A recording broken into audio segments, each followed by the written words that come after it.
Baik, Assalamualaikum warahmatullahi wabarakatuh.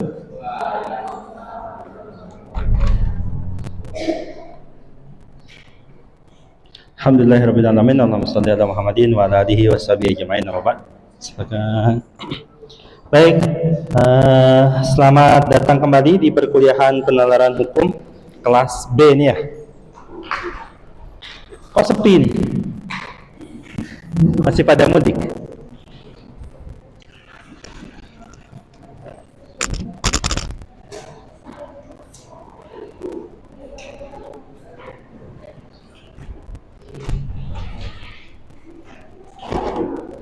Ya, saudara masih punya jatah libur. Sebenarnya jatah libur itu maksudnya apa? Ya, saudara itu sebenarnya wajib hadir itu hanya 85%. Mau diisi izin sakit alpa silahkan.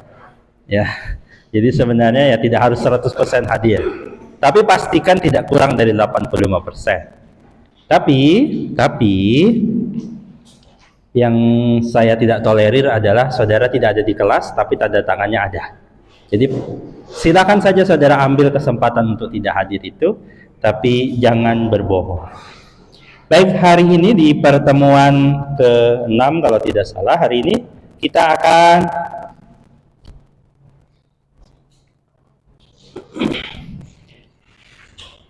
bicara yang gampang-gampang saja, karena ini baru permulaan setelah libur panjang.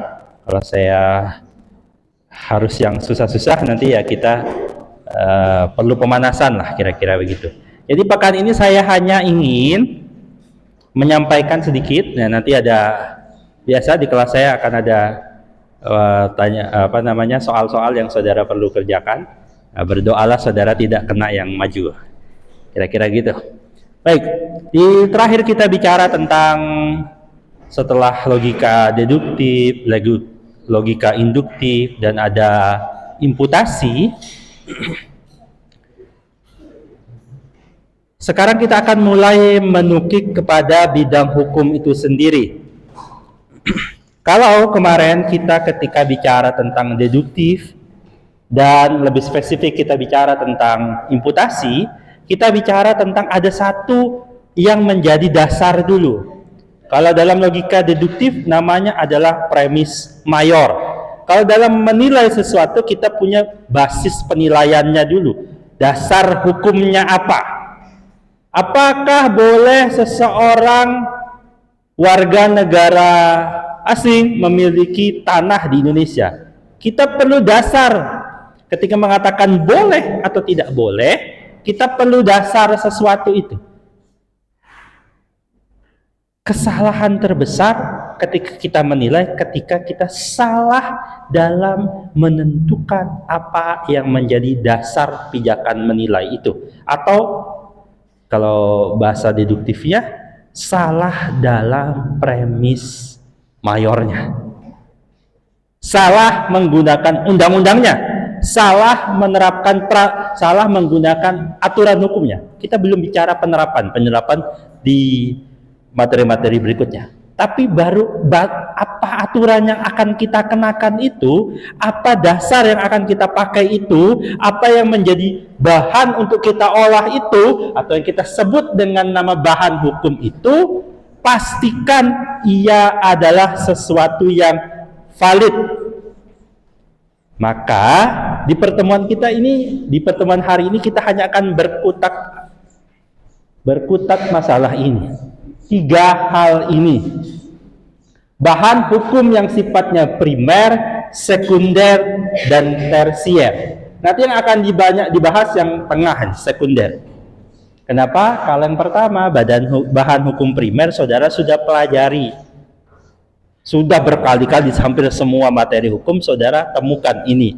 Bahan hukum primer. Saudara bahkan belajar dalam HTN ada hierarki peraturan perundang-undangan. Saudara lihat dari dasar undang-undang dasar, ya, dasar hukumnya sampai ke bawah. Maupun yang nanti sifatnya adalah kebiasaan, jurisprudence, dan sebagainya. Itu saya tidak akan banyak dibahas, tapi saya ingin memastikan saja, karena itu sudah saudara bahas, saya ingin memastikan saudara kalau memilih peraturan perundang-undangan, pastikan itu satu. Di mana ini? Ya.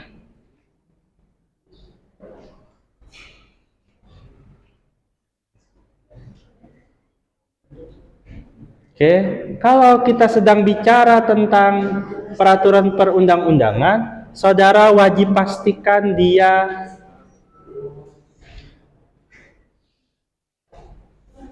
update. Maksudnya apa? Up to date lah ya. Up to date. Maksudnya apa? Saudara pastikan itu peraturan yang saat ini berlaku. Karena saudara kalau cari di googling atau bahkan tanya AI, bisa jadi dia tidak update. Terutama malah yang sering terjadi itu di AI. AI ini biasanya kan saudara bisa tanya ke AI saudara ketika tanya itu. AI-nya itu mengumpulkan data sampai kapan? Misalnya, sering dia tuh datanya misalnya sampai Januari 2025. Maka peraturan yang ada di bulan Februari, Maret belum tercover sama dia. Makanya saya sangat tidak menyarankan kalau nyari peraturan nyarinya di AI. Saya tidak menyarankan. Kenapa? Karena dia tidak update.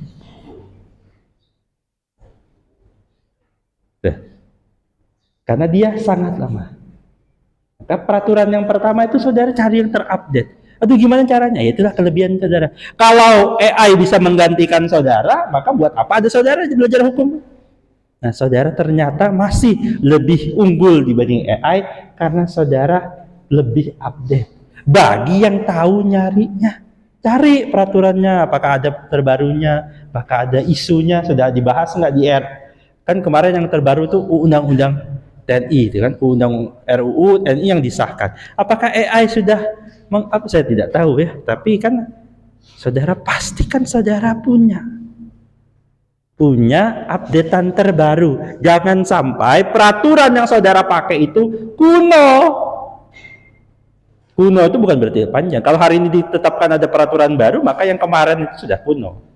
Ya, sudah bukan lagi peraturan, karena dia bukan, kan nggak apa-apa Pak.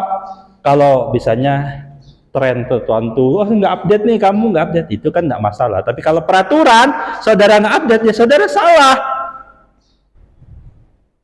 Lalu pastikan yang kedua, yang ini agak tricky. Apa? Pastikan putusannya belum dibatalkan, baik keseluruhan maupun sebagian.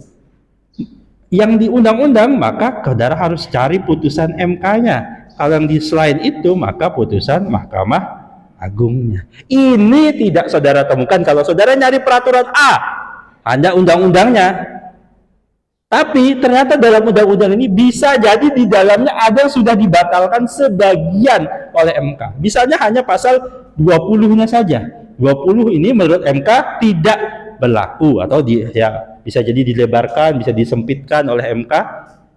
Itu apakah saudara ketika baca undang-undangnya ada di dalam undang itu? Tidak ada. Maka saudara wajib cari di mana? Di putusan-putusan ini. Ini yang paling sering saya temukan, bahkan pernah ngadepin skripsi itu, saya tanya-tanya, maksudnya betul di undang-undang, dia pelajari di undang-undangnya, tapi yang dia tidak pelajari adalah ada putusan Mahkamah Konstitusi yang menganulir baik sebagian, yang paling banyak kan sebagian, pasal-pasal tertentu saja. Kemarin mahasiswa ngajukan skripsi misalnya bicara tentang undang-undang ITE. Pas saya tanya, ternyata dia masih pakai undang-undang ITE yang lama, padahal ada undang-undang ITE yang baru. Pak, saya cari di Google ketemunya itu. Iya, saudara nyari, saudaranya tidak terlalu benar dalam proses pencariannya. Apakah diterima begitu? Tidak. Apalagi kalau dalam dunia praktek salah saudara menerapkan pasalnya, salah belum menerapkan ya, salah nyari undang-undangnya, salah nyari peraturannya, selesai saudara. wassalam.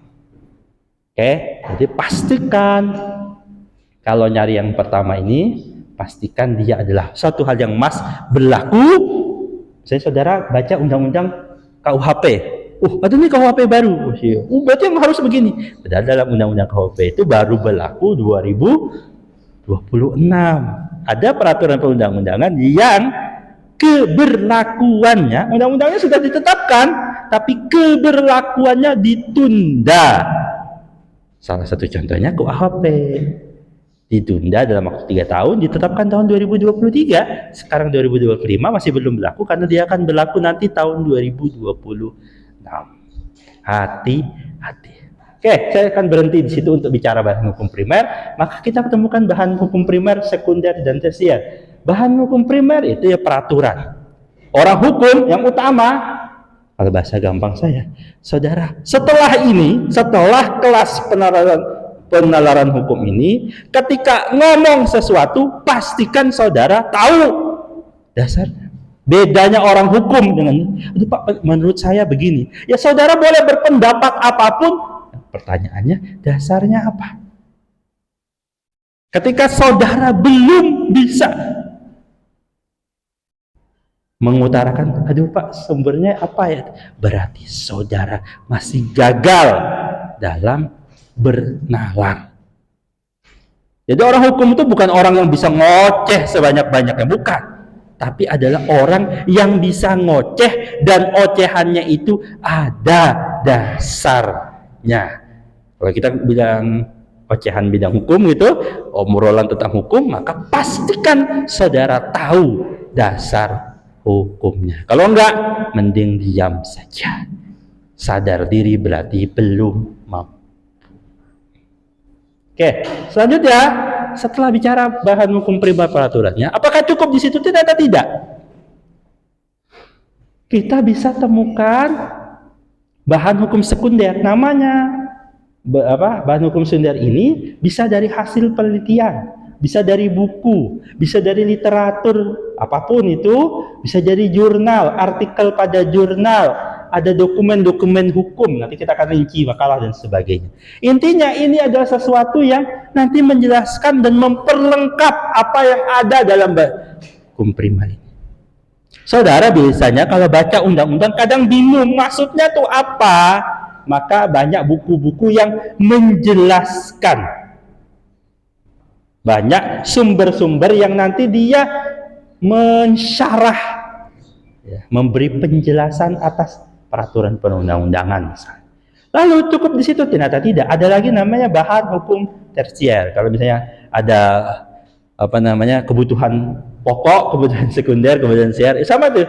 Saudara, dasarnya ketika saudara ngoceh apa saja terkait hukum itu, pastikan ada bahan hukum primernya.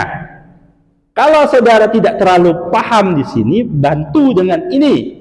Kalau tidak, nanti masih ada sesuatu yang sedikit rumit, misalnya dalam ada kata-kata, kamus, ensiklopedia, dan sebagainya. Hal-hal yang dia supporting saja.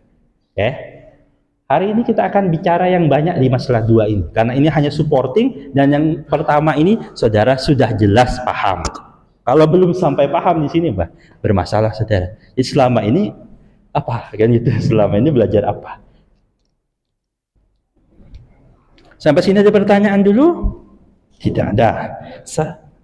Saya akan dengan sangat singkat menjelaskan selama 10 menit. Ini materi yang saya dapatkan di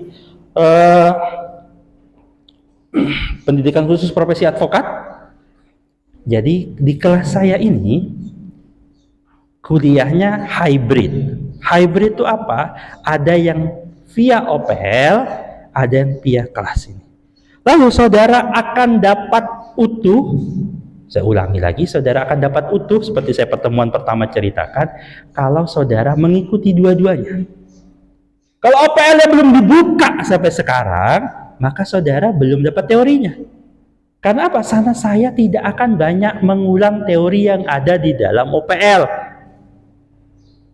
Kalau belum dibuka, maka ya saudara belum dapat itu. Karena saya memisahkan agak sedikit berbeda apa yang saya sampaikan di kelas dengan apa yang ada di OPL. Sehingga kalau saudara mau dapat paham, saudara harus baca dan dengarkan apa yang ada di OPL, dan harus hadir di kelas dengan menghadirkan pemikirannya di kelas ini. Ya, jadi kalau saudara nggak akan temu di OPL.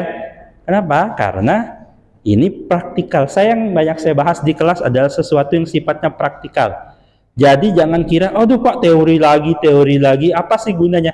Ini adalah sesuatu yang sangat berguna. Materi ini adalah sesuatu yang saya jamin 99% orang kalau kerja di bidang hukum pasti akan berguna.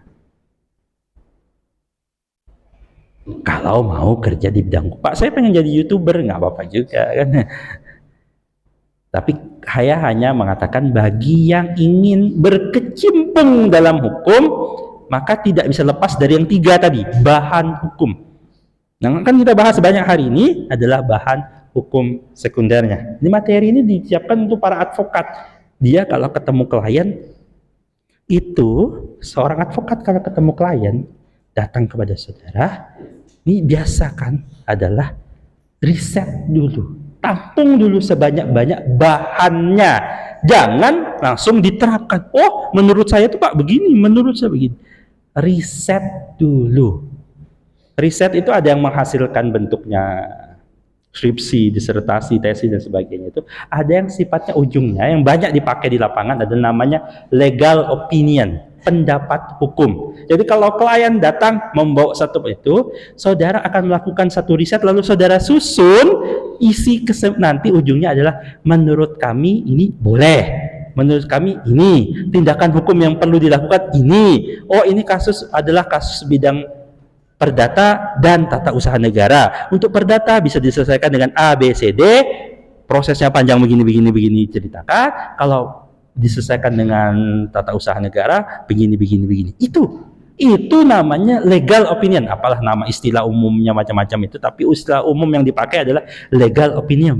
Pendapat hukum bisa disampaikan secara lisan, bisa disampaikan secara tulisan. Tapi isinya itu hasil riset saudara atas apa? Atas bahan hukum itu.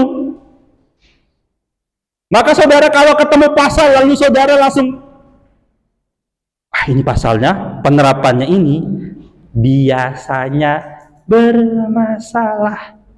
Kenapa? Karena mencukupkan diri dengan satu sumber saja. Oke, coba kita pelan-pelan secara waktu singkat. Saya minta 10 menit untuk sampaikan dan nanti saya akan tanya, giliran saya bertanya. Oke, yang kita akan lakukan itu namanya penelusuran pustaka. Pustaka berarti sesuatu yang sifatnya tertulis. Nanti di kesempatan lain saya akan sampaikan sesuatu yang nanti bisa jadi cari sumber hukum yang tidak tertulis. Tapi itu tidak jadi bahasan hari ini. Yang jadi bahasan hari ini yang gampang dulu. Yang jelas ada makhluknya tertulis bisa kita baca. Gunanya apa itu dicari? Dicari untuk menjadi dasar dalam kita nanti menyelesaikan. Seorang sarjana hukum adalah problem solver, penyelesai satu masalah. Bagaimana dia mau menyelesaikannya? Dia harus menyusun satu pondasi yang tepat. Pondasi yang tepat itu dibangun dari bahan yang tepat. Saudara pinter membangun bangunan itu, tapi ternyata bahan yang dipakai itu keropos, hancurlah bangunannya itu. Oleh karena itu yang kita mulai hari ini adalah sesuatu membangun bahan-bahannya, memilah-milah bahan bangunan yang berkualitas dengan yang tidak berkualitas. Hal yang kita lakukan itu namanya tinjauan pustaka. Dalam tinjauan pustaka, nanti saudara akan temukan ini juga dalam metode penelitian ilmiah. Pak, berarti harus penelitian itu harus yang begini. Yang namanya riset penelitian itu kalau dalam bentuk teknis itu sebenarnya sering kita lakukan. Mengetahui cewek itu namanya siapa, nomor teleponnya siapa, itu kan ada risetnya. Oh, dia orang mana, dia kantin yang enak tuh yang mana, kopi yang enak tuh yang apa. Semua hidup kita tuh menjalani riset walaupun kecil-kecilan. Cuma terkadang riset yang kita lakukan itu bisa jadi keliru kalau step by stepnya keliru. Salah satunya kita harus pastikan bahan yang kita pakai itu adalah bahan yang benar. Oleh karena itu ketika dapat bahan, jangan jadi orang yang pasrah terima 100%. Ini yang sering saya temukan ketika menemukan mahasiswa misalnya itu, dia terima 100% apa yang tertulis di jawaban AI itu. Padahal jawaban AI itu banyak ngawurnya. Saya sering sekali menemukan kengawuran dalam jawaban AI itu. Nah, oleh karena itu kata kuncinya saudara harus punya yang namanya kritis. Maka tinjauan pustaka itu adalah sesuatu hal yang kita dapat teksnya, lalu kita kritisi, kita evaluasi. Jadi bukan hanya memahami, tapi juga mengevaluasi. Oh, ini peraturannya ternyata sudah tidak berlaku. Itu salah satu bentuk evaluasi. Iya, ada undang-undangnya, ternyata undang-undangnya sudah dibatalkan MK. Ternyata setelah kita mencocokkan dengan bahan-bahan yang lain. Maka mulai hari ini kalau ketemu sumber hukum apapun itu, pastikan jangan langsung diterima, dikritisi dulu. Apakah sudah masih berlaku? Apakah sudah ada penggantinya? Lalu apakah penafsiran kita dalam membaca itu sudah benar? Jangan-jangan teksnya itu begitu, kitanya salah tangkap. Nah, oleh karena itu harus dicari dengan teks-teks yang lainnya. Lalu juga penting untuk melihat konteks. Misalnya kita sedang baca artikel dari jurnal atau kita sedang baca buku. Ini kalau salah saudara, bisa jadi kesimpulan saudara sesat. Maksudnya gimana? Oh, buku itu betul, tapi konteksnya zaman Soeharto. Itu kita harus sampai pada titik kita paham bahwa itu adalah konteksnya zaman Soeharto. Itu penting. Karena apa? Karena itu kalau saudara pakai itu lalu menceritakan sesuatu yang ada di zaman SBY, pasti salah. Oh, itu betul Pak, tapi di zaman Jokowi, di zaman Prabowo, kementeriannya misalnya berganti nama. Situ saja saudara bisa keliru. Teksnya betul, tapi konteksnya yang saudara salah memahaminya. Toh, salah satu yang paling diutamakan teks itu adalah artikel pada jurnal. Artikel pada jurnal. Misalnya saudara googling, misalnya di Google Scholar, satu penelitian dipublikasikan, namanya adalah artikel. Artikel sebenarnya ada tambahannya, artikel pada jurnal, sering disebut artikel jurnal. Artikel yang pada jurnal. Jurnal itu tempat publishnya, artikel itu isi. Jadi satu jurnal misalnya volume kayak majalah gitu ya, majalah volume 1 dia Februari 2025 itu ada 16 tulisan misalnya, 16 artikel gitu.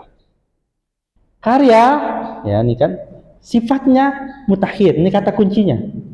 Dia terbaru. Jadi kalau mau mengakses bahan-bahan sifat artikel, carilah yang 5 tahun terakhir. Kenapa? Karena konteksnya makin dekat dengan kita. Kecuali saudara ingin mengetahui memang tahun 1920 itu gimana, ya itu cari pas di situ. Tapi kalau ingin yang mutakhir, karena saya pernah mahasiswa, Pak, ini Pak menurut artikel ini begini. Iya, waktu saya katakan, waktu artikel itu ditulis, yang berlaku adalah Undang-Undang X. Saat ini yang berlaku Undang-Undangnya Y. Undang-undangnya sudah beda, maka konteksnya juga beda. Penulisan itu betul, tapi bukan yang mutakhir. Maka pastikan tulisan saudara yang mutakhir. Nah, maka kalau mencari sesuatu yang ringkas, karena satu artikel paling 20 halaman, sekitar 10 sampai 20 halaman, maka dia ringkas dan up to date. Ya, kunci. Tapi ini lagi, Kenapa saya bilang ketika ketemu teks harus diterima gitu saja? Enggak. Ternyata jurnalnya ini itu ada rankingnya. Kalau bola itu ada liga apa? Oh, itu Premier League atau liga di bawahnya. Itu Serie A atau Serie B, Serie C, Serie D. Oh, ternyata yang bawah. Ada dia benar tertulis baru dan mutakhir, tapi dia terbit di jurnal yang kualitas divisi Liga Tarkam. Kira-kira begitu. Rendah. Maka hasil datanya juga tidak sevalid yang ada di liga teratas, di ranking-ranking jurnal teratas. Yang kedua, buku. Bukunya saudara sering dilah, walaupun jarang buku. Ada yang sudah selesai satu buku di tahun ini aja, 2025 ada? Terbaca satu judul buku. Ada? Selain komik lah, kalau komik nggak usah dihitung. Ada nggak? Saya bulan puasa kemarin, Ramadan itu, bikin target 1 bulan saya hatam, saya selesai, itu 5 buku. Qadarullah nggak tercapai 5 buku, saya selesainya 8 buku. Jadi dalam 30 hari itu selesai 8 buku.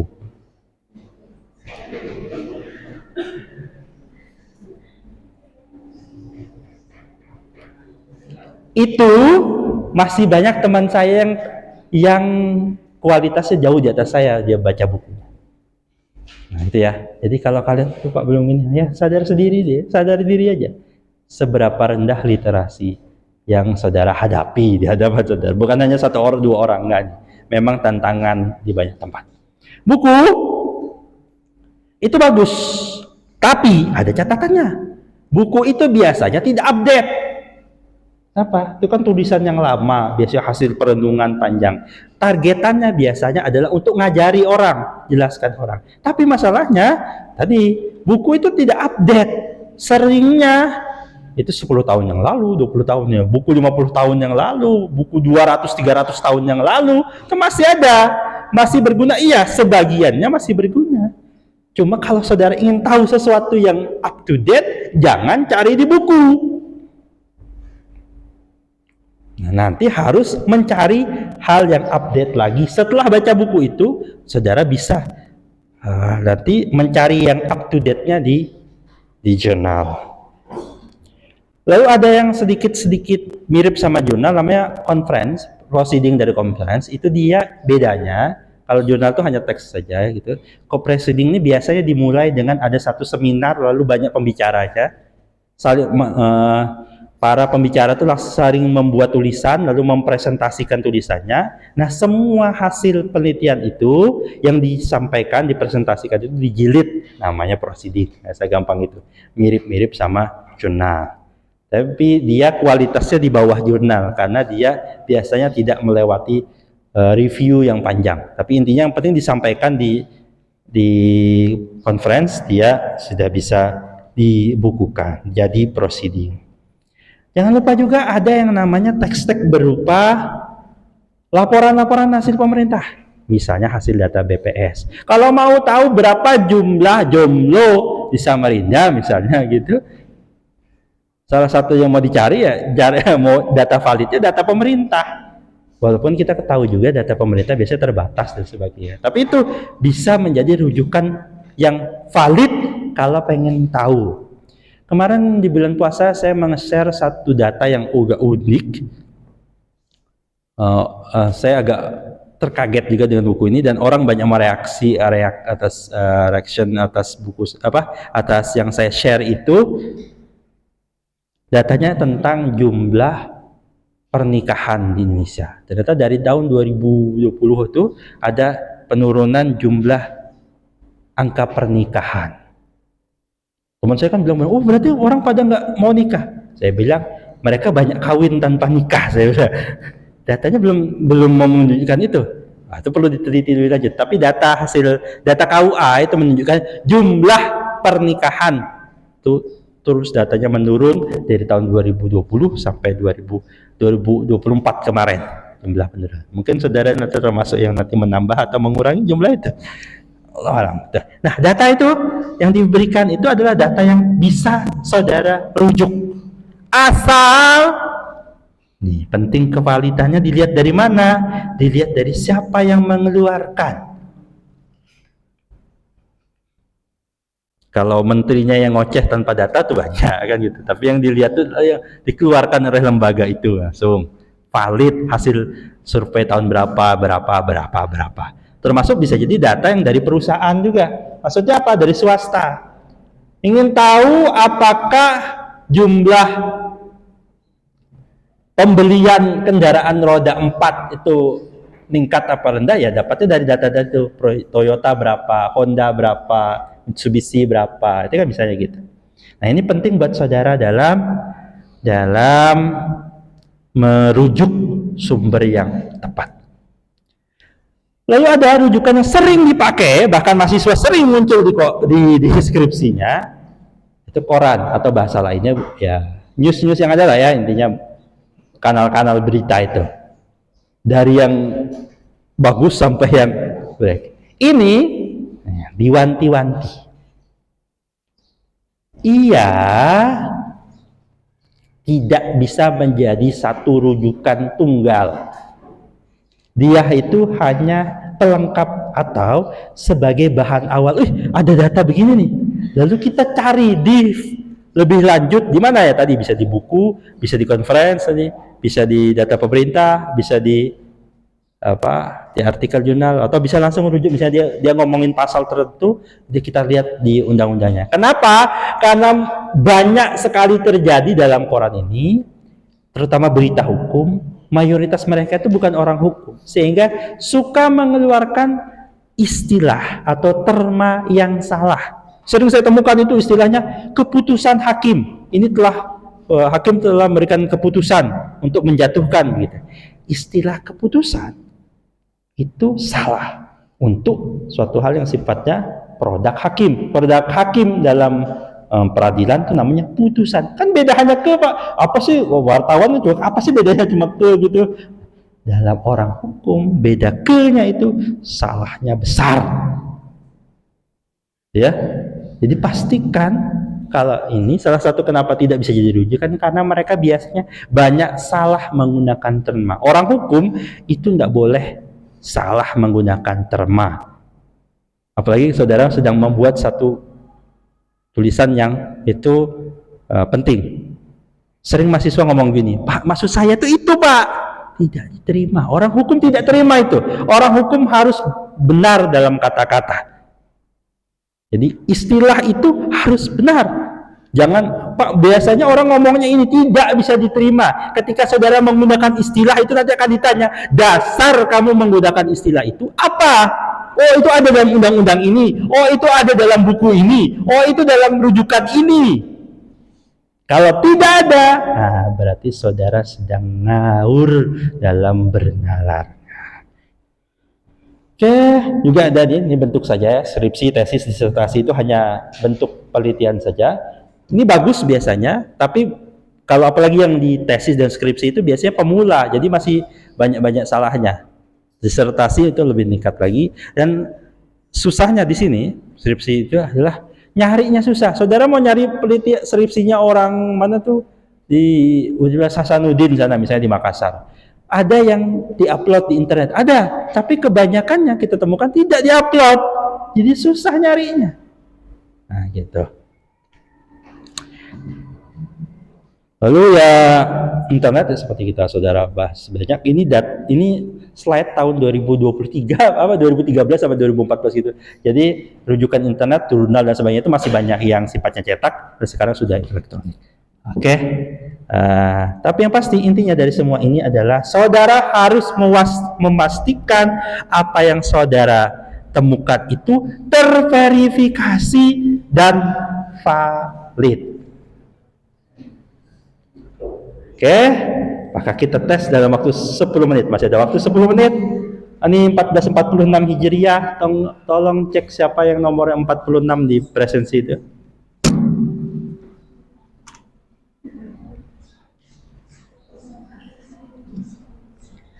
Siapa? Monggo silahkan maju. Ada? Ada nggak? Nggak ada? Ada nggak orangnya? Tanda tangannya ada nggak? Nggak ada memang. Ya di bawahnya 47. Ada? Enggak ada? Ada, silakan maju.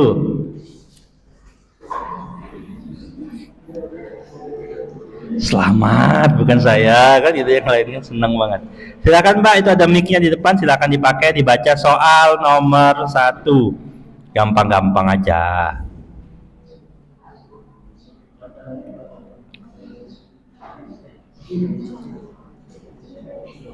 Silakan dibaca.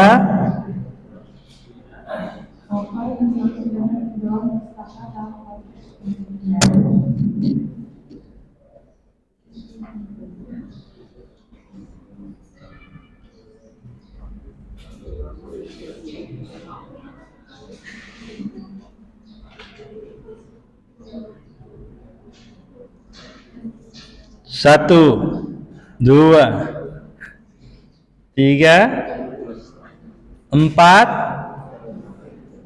lima. Apa jawabannya Mbak? A, B, C, D, Alpha, Beta, Charlie, Delta. Apa? Ayo Mbak, pilih saja A, B, C, D. Waktunya terbatas. 1, 2, 3, 4, 5. Tidak ada jawaban, berarti dianggap salah. Tidak ada jawaban. Oke, tidak ada jawaban berarti jawabannya salah. Jawabannya apa Mbak? C. Yang benar adalah Charlie ya. Dia tidak sekedar ringkasan, dia harus dievaluasi, dikritisi. Oke, soal nomor 2.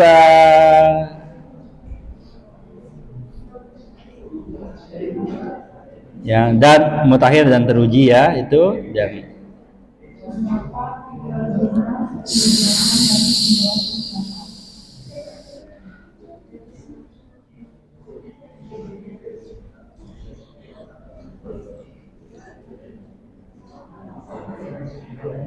lima detik. 1, 2, 5. Apa Mbak?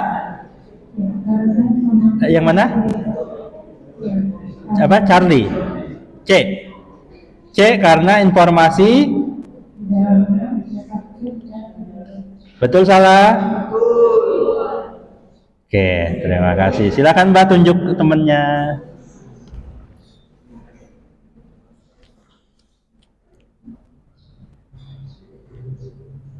Ya. Bebas. Cepat, waktu kita terbatas. Ya, silakan maju.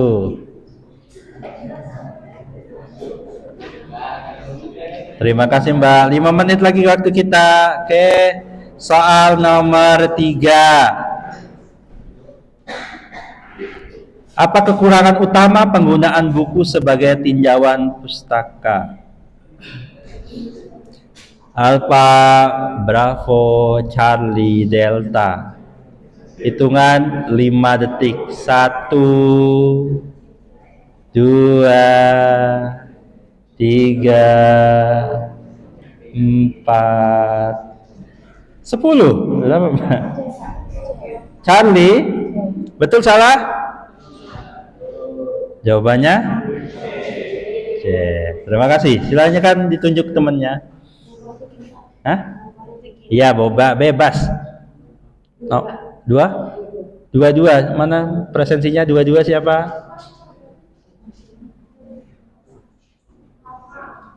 Ada? Ada 2? Atas nama siapa? Rahma. Ada orangnya? Nggak ada Mbak. Coba nomor lain.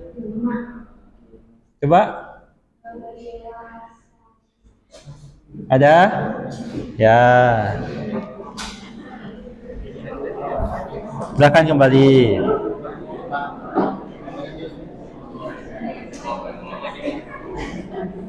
Silakan Mbak, soal nomor 4. Silakan dibaca. Tolong yang lain diperhatikan.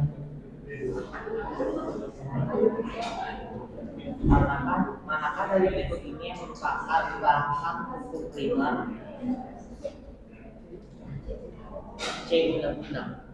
C. Undang-undang. Oke, jawabannya? Dari tadi jawabannya adalah C. Emang sengaja dibikin itu ya. Nah, C lagi kan? C lagi. C lagi. C lagi. C lagi. Bersyukurlah itu ya. Maka yang berikutnya silahkan tunjuk. Karena apa? Karena buat soal ya. Siap, silahkan tunjuk temannya. Silahkan. Silahkan nomor 28 siapa?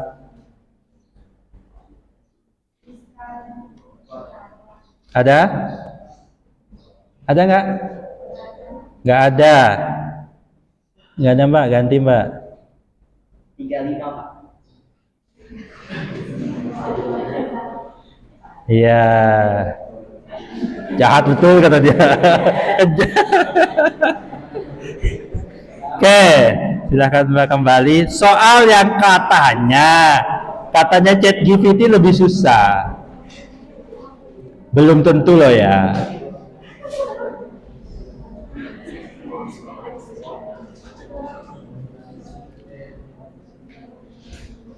Ini buku yang tertutup itu buku. Oke, silakan dibaca dan dijawab. Dibaca Mbak yang nyari.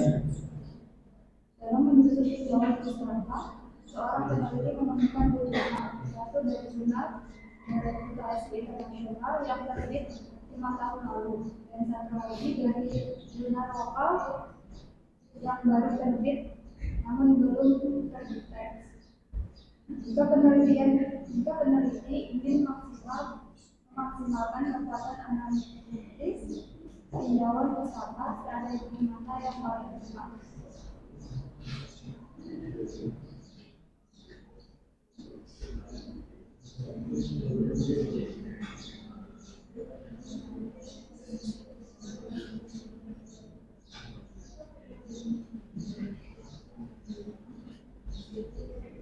Apa? Alpha, Bravo, Charlie, Delta. Rasa susah? Nah, salahkan teman saudara tadi. Dia enak Pak, jawabannya C semua. Apakah ini juga C jawabannya? Alpha. Yakin? Kita kunci jawabannya? Ya. Gimana audiens? Benar salah? Gak tahu juga Pak.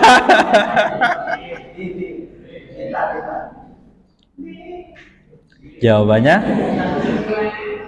Kalau temu gitu gimana? Ya tadi saya ceritakan, kalau jangan pernah percaya dengan satu sumber, cross check dengan sumber-sumber yang lain. Kalau sumber yang lain itu mengafirmasinya, maka bisa kita pakai. Nah, gitu ya. Coba lagi soal nomor 2. Gampang yang ini.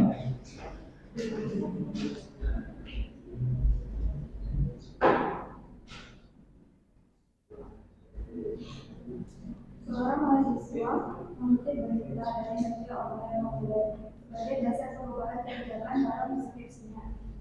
Dosen pembimbing mengkritik penggunaan ini. Kritik tersebut kemungkinan besar didasarkan pada prinsip bahwa Apa ini Pak? Nada tadi jelaskan Bapak.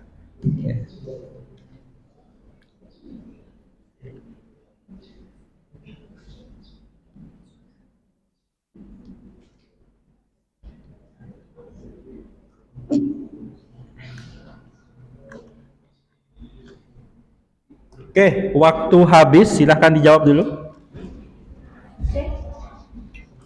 Charlie, apakah betul jawabannya? Oke. Jadi, saudara harus menggunakan ya, selalu diverifikasi apapun. Apalagi koran, berita massa dan media massa dan sebagainya, atau ya bahkan cuma sekedar reels atau video apa, itu bisa jadi bahan awal, tapi bukan untuk batu uji untuk menilai sesuatu, tapi perlu diverifikasi dengan sesuatu yang lebih valid. Menikah, terima kasih Mbak, silakan duduk. Oke, saya akhiri perkuliahan hari ini. Semoga kita lancar ketemu di pekan selanjutnya. Terima kasih. Assalamualaikum warahmatullahi wabarakatuh.